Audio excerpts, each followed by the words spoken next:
Adriana Karembeu, mannequin et personnalité médiatique, a longtemps gardé le silence sur son enfance, marquée par des violences psychologiques infligées par son père.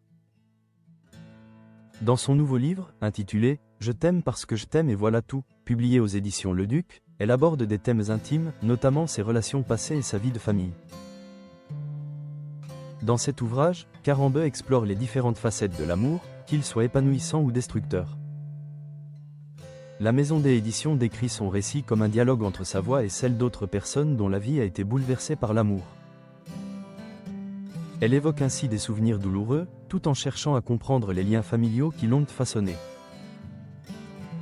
Interrogée par le magazine Paris Match, Adriana Karembeu a exprimé ses réflexions sur l'amour lié au lien du sang, affirmant avoir manqué de cet amour durant son enfance. Elle confie « J'essaie sans doute de combler cette carence. Mais peut-être que je m'y prends mal car je ne comprends rien. »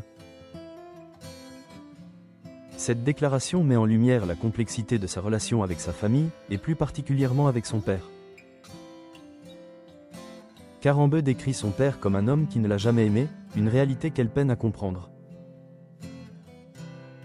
Elle explique que son père, devenu chef de famille à un jeune âge, a dû faire face à des responsabilités qu'il n'était peut-être pas prêt à assumer.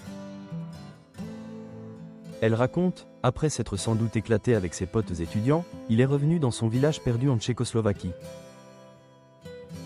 Coincé dans un petit appartement avec une femme, un bébé et un boulot à l'usine. Il ne devait pas être prêt. Malgré cette tentative de compréhension, Adriana Karembeu ne pardonne pas à son père sa cruauté.